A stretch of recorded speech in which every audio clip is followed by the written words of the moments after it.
to another summer vlog. My name is Madi if you're new here, and today was a bittersweet memory. So this morning I was up at 4:30 because your girl got her some sleep last night. Apparently Josie was up with the baby all night, so I was up with the birds. 4:30 I was taking the dogs outside and I was peeking at my tortoises. They were still asleep, so I know it was early because I beat them. Came back inside and I started making me a cup of coffee, which was so good, y'all. It was so good. It was good because I got a new milk frother, right? And the frother had my coffee like the cold foam at Starbucks. So it was blissful, okay? It was blissful. But today was a bittersweet moment because I went to my postpartum checkup, and it's like that's the end of my pregnancy journey, making it to that postpartum checkup.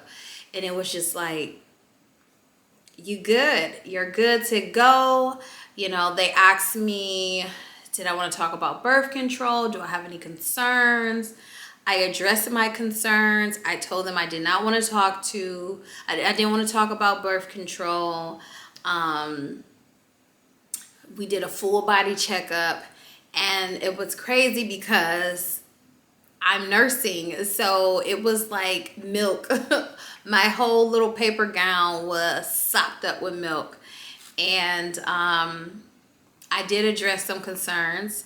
I do have two concerns, well, really three concerns. One concern is something that I have to manage on my own. Like, no doctor can fix it. It's me, which would be, I constantly keep getting blocked milk ducts that end up turning into the mastitis infection, which, y'all, that is a nightmare. Horrible. I'm talking like I have fevers between 100 and 103, and my breasts be clocking at 105, right? So I sit there and I wonder, should I be at the hospital if my boobs is clocking at 105, but my head is only clocking in at 100? Like, am I gonna have like dead breast tissue? Because you know, when you have a really, really bad fever, you can damage your brain if you don't get help. I don't know. I'm overthinking, overprocessing. Moving on. The second most important concern that I had to address with my doctor, my OBGYN, is that right at the base or at the opening of my pocketbook, it's always irritated when I shower. So she did go ahead and check that area that I was talking about, and she did in fact confirm that it is inflamed, it's irritated, and that it looks like it's still healing. Although I did not have any tears during delivery, she did say it still looks like it's healing. So anywho, that's that. As far as anything, my stats is I'm in my fourth trimester, which is the postpartum stage. I am now currently 165. Your girl was 200 pounds when I had my baby. My ideal goal would be 140, 145, which means, yeah, I'm gonna have to do a lot of work. But that would definitely be my true ideal goal, is to get down to 140, 145. By the way, I forgot to mention, this is Monday, so I am starting off this vlog on a Monday. So I'm curious to see what this week is going to be like. But yeah, welcome to summer vlog. I know you told your friend you're not okay, and tell me what's wrong and why you never said you felt that way. Guess you're trying to stay strong and fake a smile until I look away. But I've known you too long, it hurts to watch your blue eyes fade to gray as you fade away, as you fade away. Alright, so last night I didn't get any sleep whatsoever. I am so exhausted right now. And it wasn't because of baby. I have been having really bad back pains ever since I received the epidural. And so if I'm doing too much, I notice if I drive a lot or if I'm just doing too much, when it's time to lay down and relax and go to sleep, my back hurts so bad. Which is one reason why I did not want to get an epidural, because this happened to me last time. I threw in some HEB kolaches. This is my first time buying store-bought kolaches, because we normally get them from like a bakery or something, or like every donut shop, every pastry shop, all those type of places here in Houston, they always sell kolaches because kolaches is just a thing. Now, the crazy part is when I think of kolaches, being a Michigander, right? I think of a cream-filled pastry. Kolaches down here is a pastry filled with a hot dog of some variation. It can be a regular hot dog, a cheese hot dog, a jalapeno and cheese hot dog. It's literally a gigantic pig in a blanket.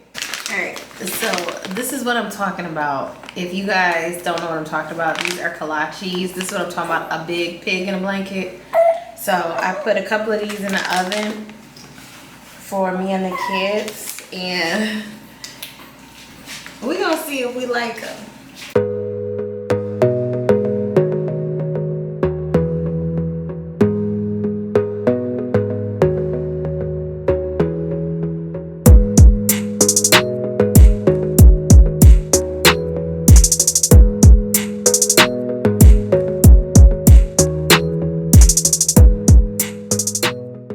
So it's not bad. It's a little more on the harder side versus softer, which is my preference. So I'm gonna try it one more time, like another day in the microwave, to see how that works. Or maybe just turn it down or unthaw them like the night before. I need to figure it out. But so far it actually is pretty good for it to be a frozen kolache. It compares pretty decent to a decent fresh made kolache. Good morning, you guys. It is Friday and I am beyond just, I told you guys it was gonna be hard. This rut, this journey of life is gonna be hard for me. 2 days ago, my refrigerator fan started going out apparently. None of us noticed it because with us constantly in and out of the refrigerator, with the kids being home from summer, I'm cooking more, it's hot, they want popsicles and water and juice and fruit. You know, the refrigerator just is not as cold as it normally is. I normally store like our gallon milk on the door, and I've always known that that's not the best ideal place because the door stays warmer because it's the door and it's always being open. So I didn't notice it until I noticed water, water on the floor, right? The ice looked glossy. Normally when ice looks glossy, that means it's wet, like it's melting. Until last night, there was a huge puddle of water. And the refrigerator was I started to notice that refrigerator smell, like when you cut your refrigerator off and you try to clean it, or it's defrosting, or just a nasty refrigerator smell because of the food. Y'all, I had to throw away at least $100 of food because everything was going so bad.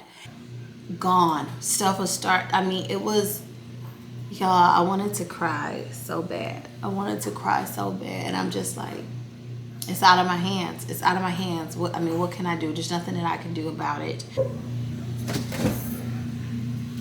So this is the current status of my refrigerator. I pulled everything out.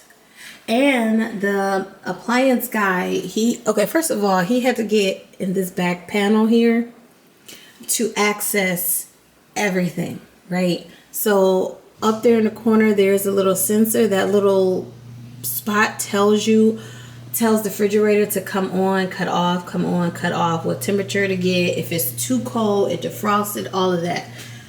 Cleaned all of this, left the Goyas, because what's the point? It is what it is. I need to clean these drawers a little bit better though, because they're not that good. And then the freezer, all of this is still frozen.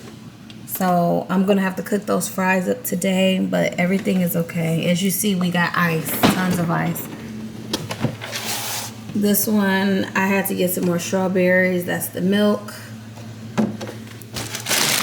juice, water, just something. All right, so here's this mini fridge. This is literally our leftovers and some breast milk in here. All right, so it's a few hours later, and the home appliance guy, which by the way, I use Same Day Appliance, which is a Houston appliance fixing company. I don't know why that was so hard to get out, but anywho, he came, he fixed the refrigerator. Like literally it took him 20 minutes. He was here like at 8:30, and I'm so grateful because he told the people that do the scheduling to schedule me first, because he saw yesterday that I had breast milk and that some was starting to unthaw, and so he wanted to get me on the schedule before everybody else, because he said that they would have put other people before me and he probably wouldn't have gotten to me until later this evening. So I'm really grateful for that. So now we have a working fridge and no food in there. So I'll probably do a HEB curbside pickup for tomorrow, because tomorrow is Saturday. I just got done feeding baby for like an hour. He nursed. So I'm going to go ahead. I got these two baskets. Two Walmart baskets. I love these baskets. These are the ones that fold up like they're squishy. I like these ones. They're just awesome. So I'm going to go ahead and fold these clothes up while baby is sleeping. And oh, speaking of Walmart, I got a little Walmart baby haul. Y'all, Walmart is stepping their game up. Don't be sleeping on Walmart. These are all baby clothes. And these are all 3 to 6 months. And then there were some on clearance that I got 9 to 12, 6 to 9, and then 12 months. So this is the first one.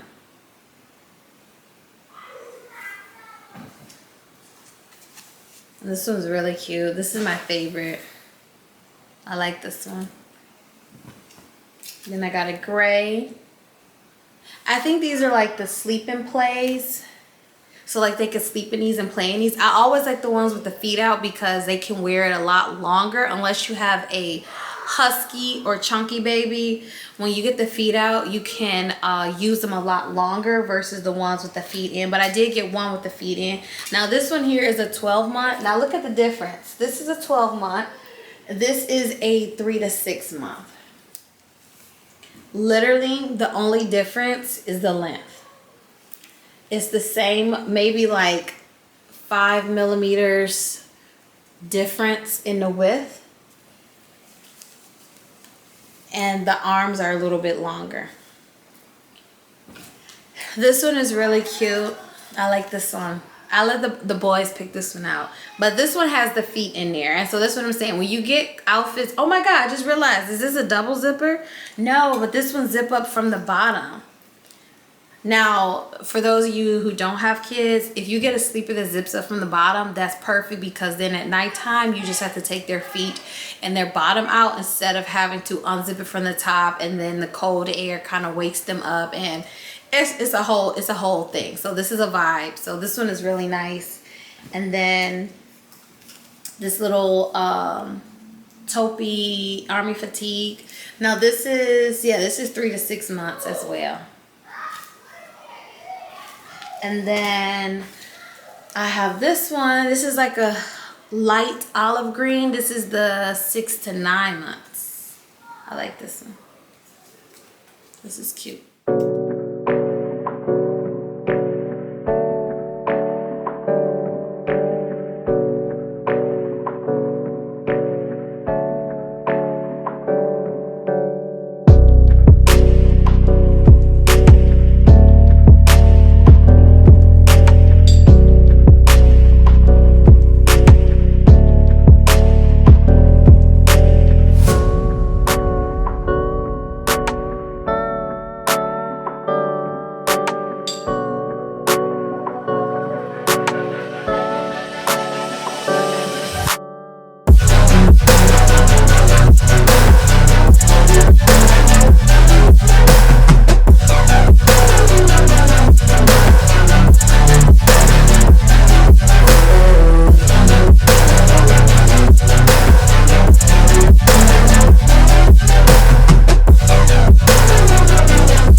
So I forgot to make a outro, but this week has been very, very stressful, very tiresome, a little on the depression side, and you know, just not too much high energy that I want to give. So you know, I do apologize for that, but this is life, this is real, this is how I feel, and for me, this is my way of getting it out instead of sitting restful with it, because that isn't healthy for me. But anywho, thank you guys for watching this summer vlog, and until next time, I'll see you guys in the next one. Ciao. I know you told your friend